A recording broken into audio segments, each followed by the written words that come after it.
بسم الله الرحمن الرحيم. أعزائي المشاهدين، أهلا بكم في حلقة جديدة مع قناة الأثري الكبير. معكم الأثري محمد علي فهمي. النهاردة هنتكلم عن موضوع مهم جدا. هنتكلم النهاردة عن الرياضة في مصر القديمة.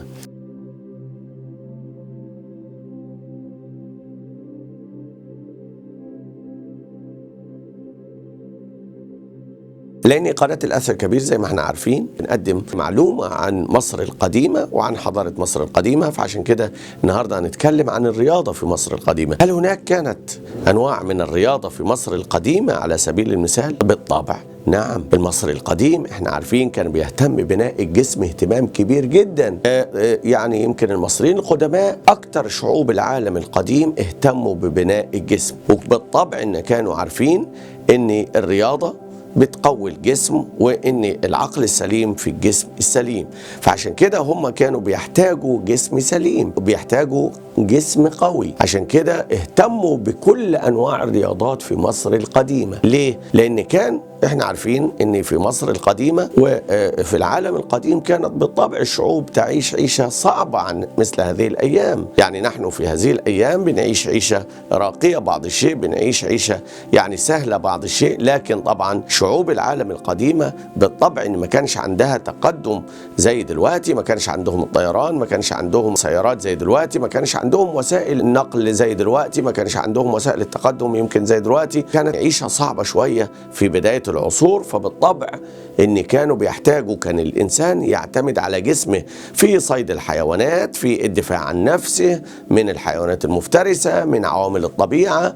بالطبع ان هناك برد قارس، بالطبع ان هناك ما فيش مباني زي دلوقتي، فبالطبع ان كان المصري القديم بيهتم ببناء الجسم اهتمام كبير جدا جدا جدا. عشان كده اخترع المصريين القدماء معظم انواع الرياضات اللي احنا بنشوفها لحد دلوقتي. يعني نقدر نقول ان المصريين القدماء هم أول شعوب العالم القديمة اللي اخترعوا أنواع كتير من الرياضات. يمكن اخترعوا رياضة الجري، المصارعة، الملاكمة، الكرة، يمكن اخترعوا كل أنواع الرياضة، الوثب، السباحة. يعني معظم أنواع الرياضات اللي احنا بنشوفها دلوقتي هي كانت اختراعات أو ابتكارات من المصريين القدماء. هنشوف المصريين القدماء، هناخد الرياضة المهمة، هناخد أهم أنواع الرياضات اللي كانت في مصر القديمة أو اخترعها المصري القديم. هنشوف أول حاجة يمكن رياضة الجري. الجري كان مهم جدا جدا بالنسبة لهم، وطبعا احنا عارفين حتى في عيد تجديد شباب الملك وهو عيد السد اللي هو كان الملك يحتفل به بمرور 30 سنة على توليه الحكم. يمكن كان من طقوس هذا العيد ان الملك يجري مثلا قدام الناس علشان الناس تقول ان هو لسه شباب وان هو قادر على الحكم وان هو جسمه قوي وعقله قوي وما الى ذلك. يمكن الجري كان من اهم الرياضات عندهم في مصر القديمة، كانت تنظم المسابقات وخاصة في المناسبات. يعني لما تكون هناك مناسبات مثلا رسمية في الدولة، وأهمها بالطبع أهم مناسبة كانت في الدولة كان عيد السد اللي هو كان بيحتفل به الملك نفسه وهو يجري أولا بنفسه أمام الناس. فطبعا إن بعد كده كانت الناس كلها تجري والناس كلها يعني كانت تمارس هذه الرياضة. ويمكن رياضة الجري نقدر نقول عليها يمكن كانت من أهم الرياضات، لأن هي بتدي قوة للجسم وإن الجسم بيبقى صحيح وقوي، وهي دليل على قوة وصحة الجسم. يمكن تاني رياضة هي الرمي بالسهم، ودي كانت رياضة مهمة جدا جدا جدا بالنسبة لهم، وكان الإنسان المصري القديم يمارسها يمكن منذ أقدم العصور، لأن دي كانت بتعتمد طبعا على المعيشة بتاعته. كان من خلالها يمكن يصطاد، كان من خلالها يعني بيحارب، لأن احنا عارفين أن الرمي بالسهم دي كانت تستخدم في الحروب، تستخدم في الصيد، فعشان كده كان يتم تدريب كثير من الشباب عليها،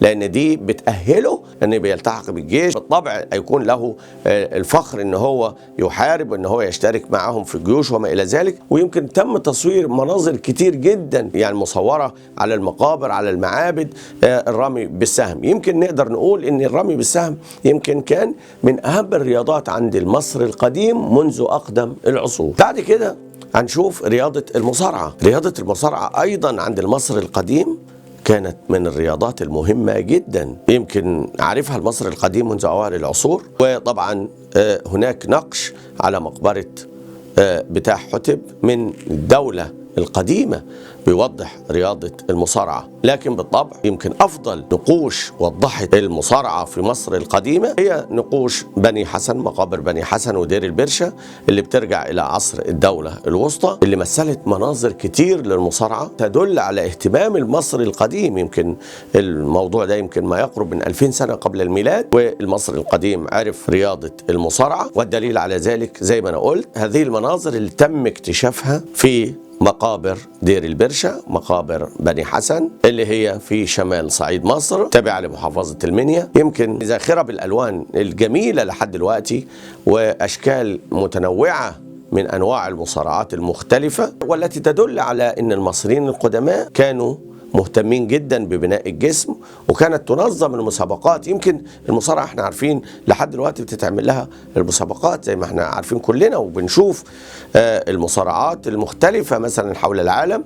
يمكن كان ايام الفراعنة برضو نفس النظام، كانت المصارعات موجودة وكانت الاحتفالات موجودة، وخاصة زي ما أنا قلت يمكن عايز أقول معلومة عن المصريين القدماء إن معظم المسابقات يعني أو معظم الرياضات كانت على شكل مسابقات، خاصة في المناسبات عندهم. يعني كانت في المناسبات تقام المسابقات الرياضية المختلفة. زي ما أنا قلت كده إن مقابر بني حسن كانت زاخرة في الحقيقة هي ودير البرشة بنقوش كتير تدل على إن المصريين القدماء توصلوا إلى رياضة المصارعة يمكن قبل كتير من الشعوب في العالم القديمة. بعد كده هنشوف برضو رياضة رفع الأثقال اللي العالم كله دلوقتي احنا يعني بنشوفها دلوقتي في أماكن مختلفة حول العالم، وخاصة طبعا في الأولمبياد. زي ما احنا عارفين رياضة رفع الأثقال رياضة مهمة، كانت من اختراعات أو ابتكارات المصريين القدماء، ولكن كانت ربما تختلف بعض الشيء عن دلوقتي. يعني كانت تعبأ أكياس زي ما يشبه أكياس كده بالرمل، وطبعا بأوزان مختلفة زي ما احنا بنعمل في الأوزان دلوقتي. يعني مثلا دلوقتي احنا بنشوف رفع الأثقال مثلا 50 كيلو، 80 كيلو، 100 كيلو، 120 كيلو، 110 كيلو، وهكذا. نفس النظام بالظبط كانت الفكرة أيام الفراعنة، إن الإنسان كان يرفعها بإيده. طبعا أنا عايز أوضح إن يعني رفع الأثقال كانت نفس الفكرة بتاعت هذه الأيام. بعد كده هنشوف رياضة الوثب. طبعا وإحنا عارفين رياضة الوثب تنقسم إلى قسمين، وإحنا بنعملها لحد دلوقتي، وخاصة زي ما أنا قلت في الأولمبياد زي ما احنا عارفين. طبعا وتنقسم إلى قسمين، الوثب العالي والوثب الطويل. نفس النظام كان أيام المصريين القدماء تماما، كان هناك الوثب الطويل وكان هناك الوثب العالي، مع الاختلاف بعض الشيء. يعني مثلا كان في الوثب الطويل يعني بيجي يقاس مقاس معين مثلا يعني كده، طبعا يجي اللاعب يقفز يعني من البداية من العلامة هنا لحد العلامة الثانية مثلا، يشوف جابها ولا لا. الوثب العالي كان يجي إنسان مثلا يجلس على الأرض مع قدميه لقدام كده ويحط إيده على رجليه، ويجي طبعا الإنسان يقفز يعني عليهم من فوق كده على علامة معينة كده، ويجي يقفز عليهم. فلو قفز طبعا بالطبع إن يكون عدى. يعني نفس النظام اللي احنا بنشوفه دلوقتي موجود.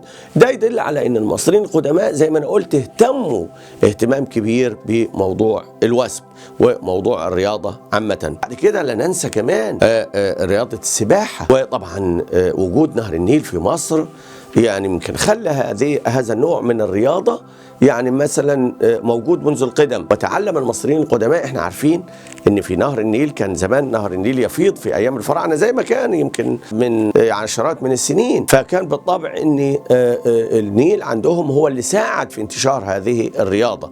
وكان النيل عندما يفيض كان الانسان طبعا يعني ممكن فرصه ان هو يسبح يمين وشمال، وكان هذه الرياضه كانت للفتيات وكانت للاولاد برضه، وكانت طبعا بالطبع هذه الرياضه منتشره انتشار كبير في كل مكان، لان احنا عارفين الميه نهر النيل في كل مكان موجود في مصر. فبالطبع ان هذه الرياضه كانت منتشره في كل مكان، وكانت من اسهل انواع الرياضات، وكانت تشكل لها المسابقات، وكانت من اسهل انواع المسابقات.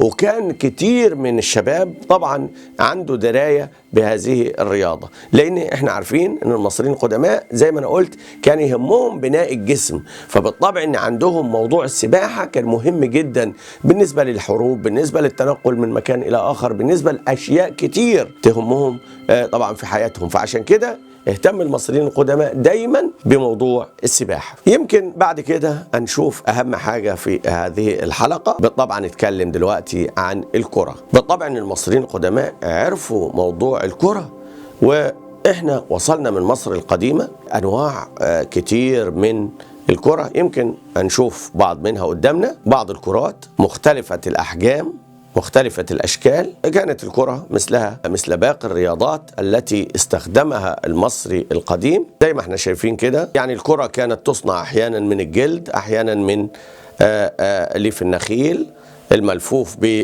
يعني قماش من الكتان، وأحيانا يعني تغطى بالجلد، زي ما فكرة الكرة البدائية اللي كنا بنعملها زمان وخاصة في الأرياف يعني منذ عشرات السنين.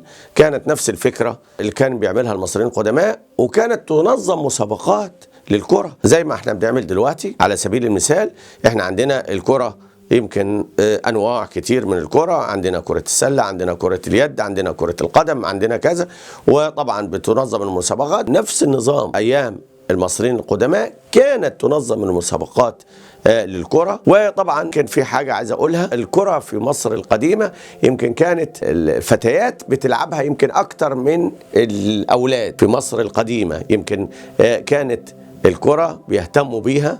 احنا دلوقتي عندنا الفرق الكرة النسائية سواء القدم أو اليد طبعا لسه جديدة، لكن طبعا من أيام المصريين القدماء وكان الفتيات بيلعبوا الكرة، مما يدل على أن المصريين القدماء ابتكروا رياضة الكرة.